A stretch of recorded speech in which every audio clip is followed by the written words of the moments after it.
super far from so much of the world in the Central Asian region. Kazakhstan, the biggest landlocked country.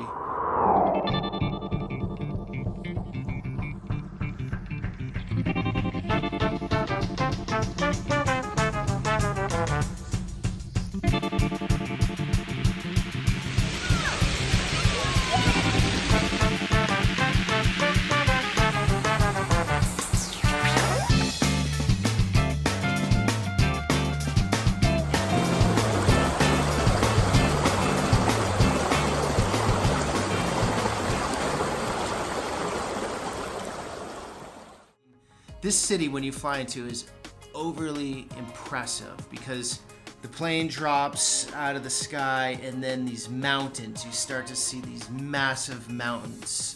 So it's got this frontier-like wild feel to it. Quiet Saturday morning, business buildings, nothing that interesting yet. So I'm gonna take one of these buses here and just see where that takes me.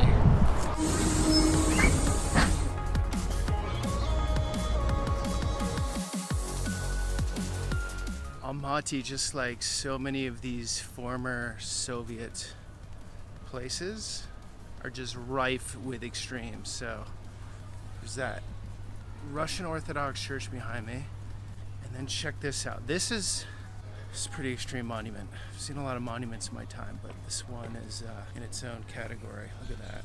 World War II memorial.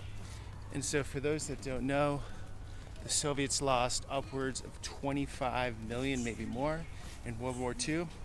And all the states, all the ex-Soviet states, there's 15 of them in total, were represented. And, well, Kazakhstan being a big player in the war. So I came here 16 years ago, and that was... Okay, we're gonna go skating with Vasily. A quick trip through. I was with a friend. I was a kid then, and we were just... I think we were only here 3 nights, and basically just going out and partying, seeing some of the sights, don't remember too much of the place. I should give some background here, Pete. This guy served in the Red Army during the war for 3 years. I think it sounds like he killed Japanese. 7 years altogether in the Red Army. Lived in Alaska. This is the warrior spirit. Ready? Ready!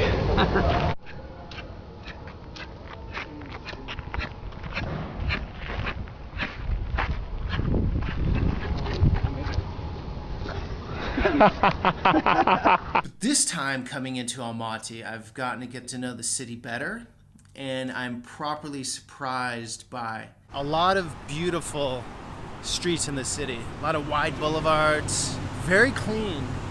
Bike paths, I've seen a lot of these bike paths. Outdoor patio areas, restaurants, coffee shops, green spaces. It's actually green. I thought it would have been brown in the summer, but it's not, even though it's ridiculously hot right now out there. It's peaceful. It's everything's gridded and spread out. So it's a walkable city, but the distances are pretty large.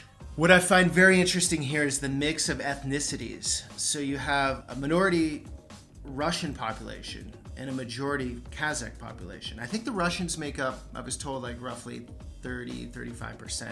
So it's a pretty large demographic. And it really gets along well. Everyone I talk to, and from what I could notice on the streets, it's like the races intermingle very well. And Russian is mostly what I've heard on the streets. I haven't heard so much Kazakh. But there doesn't seem to be any tension between the groups, and that can't be said in all countries in the world where there's, you know, two large ethnicities in one place. Usually one's the inferior, one's the superior. It just feels like it works here really well.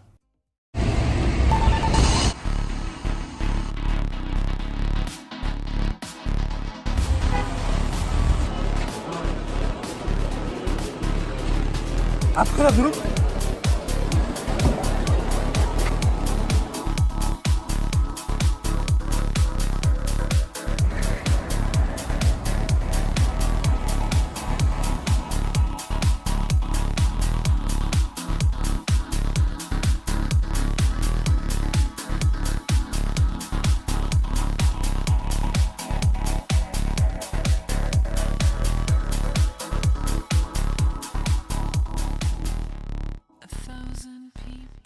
Uber is not so popular. They have something called the index, but more effective actually. It's just you hold your arm out. You're gonna take a taxi home. Yeah, just right here. But it's not well, there's a guy. Yeah. But it's not a normal taxi. You just, so in Almaty, you just put your hand out Yeah. and negotiate a taxi. Yeah. And that's it. Yeah. And anyone picks you up. Yeah. And it's not hitchhiking. So I learned that it's actually, there are tons of people just cruising around and they're gonna pick you up for extra cash. And there's enough trust in the city where that, it works. I mean, women do it at night, which I found to be interesting. It's a petro state, so there's a lot of oil and gas here, a lot of natural resources. And even though I've been told it's very corrupt, at least you can see some of the money filtering down to the infrastructure, because the highways, the bridges, the metro is beautiful. The cleanest metro I've ever been in, by far. Immaculate. Like, it's just really buff.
Highly sleep deprived right now because parties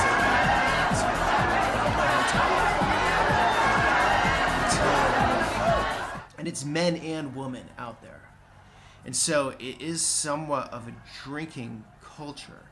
Today is Sunday. Everyone get party at the night, and now is sleep. Okay, I want to talk about that. Everyone parties. So we're in a Muslim country.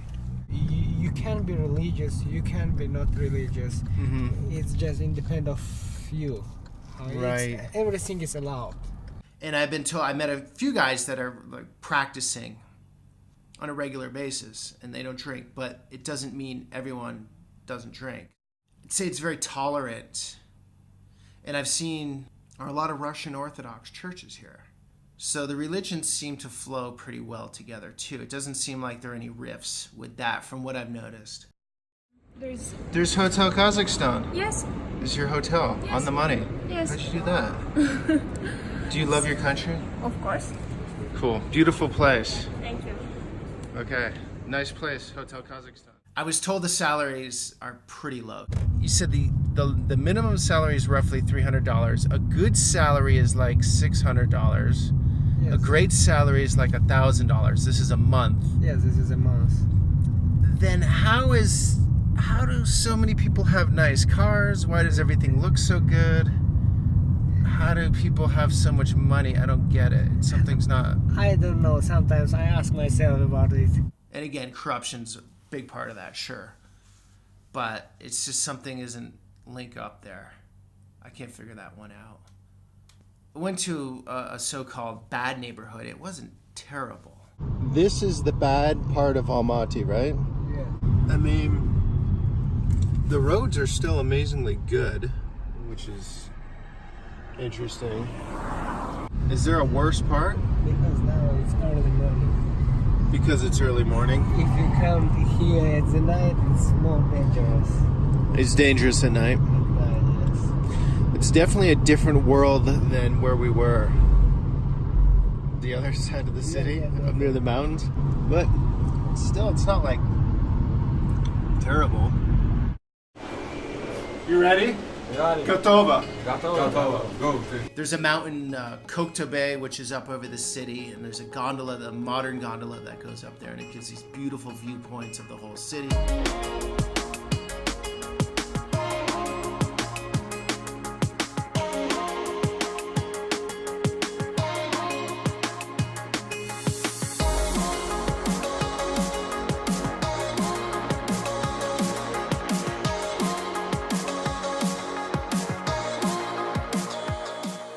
Mountains just rip right out of this city.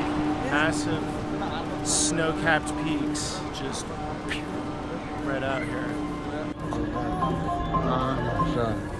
Шар? Солнце, да.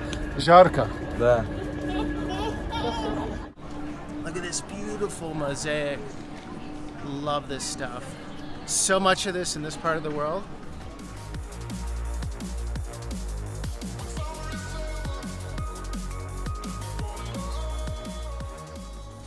Kids jumping. Just overall a good vibe up here, right over the city. And what it cost me, $6 to get up here? Yeah, super easy. You know, a lot of people skip this part of the world usually. They go over the Trans-Siberian Railroad. And so they miss all these stand countries. And these stand countries are really, in my opinion, some of the most interesting ones. I mean, just these mountains alone. This is pretty much the start of the Hindu Kush, which goes all the way to Everest. So it's a I mean, it's the world's biggest mountain chain.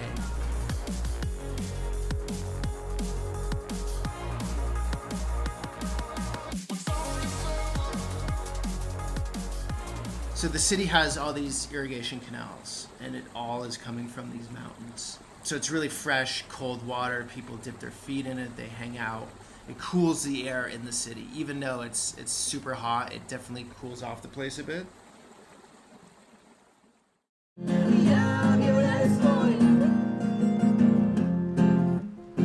You put the word "stan" at the end of anything, any word or sentence, and a majority of Americans, or say Western Europeans, are thinking terrorism and dangerous. It's not the case here. Not at all. It's got a bad image because of, partially because of the name, partially because it's been, you know, just destroyed through the movie Borat.